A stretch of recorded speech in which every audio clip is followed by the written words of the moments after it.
All right. So here is another example or another way to look at, Ooh, I like this one. Okay. Yeah. yeah, with the rare earth elements.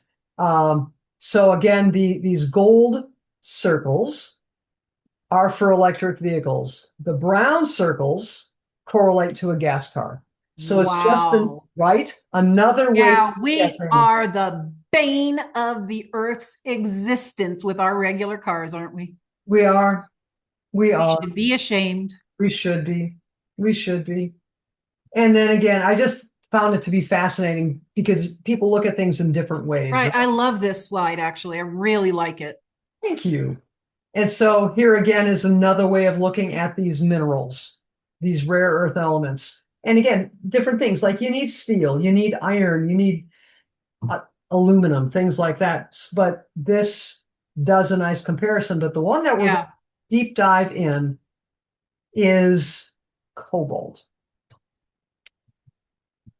Take this down here.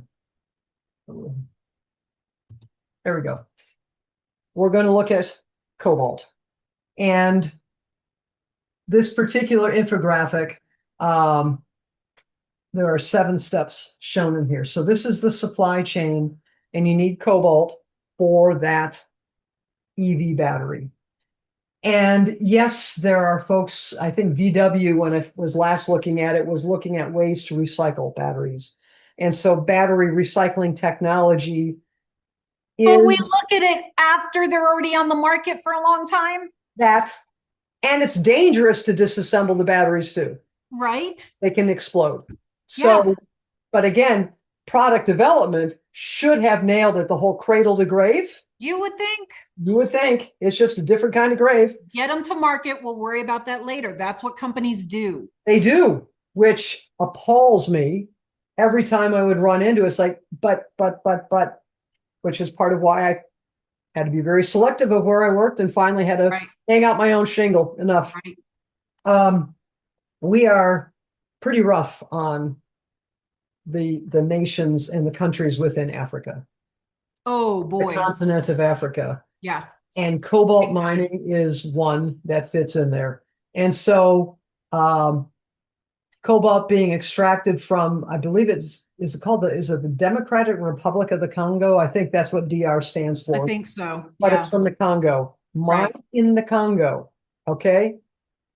Then the cobalt gets sent to a metals market in a major city, brought again going to a subsidiary, in this case, Kinshasa. And China has the market in cobalt, by the way. Uh, Okay. then you need to come down here, you go to a smelting plant.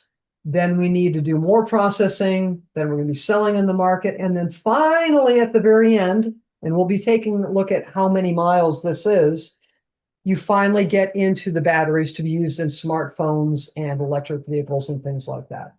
But cobalt is they're kind of the canary in the EV coal mine, if you will. Gotcha. Okay. So talk to me about your carbon footprint. Right. I Oh, I mapped love this this one. out. Here is your supply chain. So from the DRC, the Congo, to China is nearly 6,000 miles. And then to get from China to the United States, sure, it could probably go the other way around, but we're not. 7,000 miles. So approximately 13,000 miles, planes, trains, and automobiles, ships, all that great stuff. So you can have an electric vehicle. And so tell me the downside to this because some people may not get it. Fair enough. Fair enough. So when we're talking about why the electric vehicle, right? If we're talking about, I'll say pollution, right? Harming the earth. And granted, you can have containers and have many, many tons of the ore, tons of the refined metal, all the batteries, things like that. Yes, you can have economies of scale, but you're now, let's take a look at a shipping container, right? You need, we'll use gas powered vehicles to get it to, So ironic.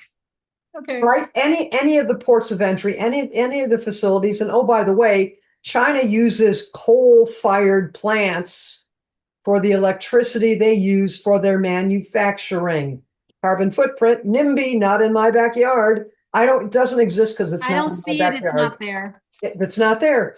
But we all know what cargo ships look like, or cargo containers. Now that Right. if you've never seen one at a port of entry, you've seen them in the cute little tiny houses where you're going to sit in a Right. little metal box and live. Right.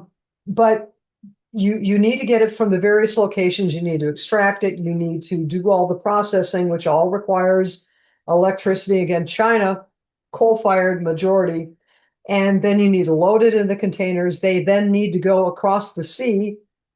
Let's hope that you don't capsize and dump your load into the ocean, whatever.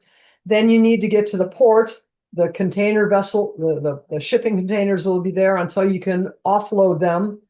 And they're not using electric lifts and cranes and things like that to move everything around, right?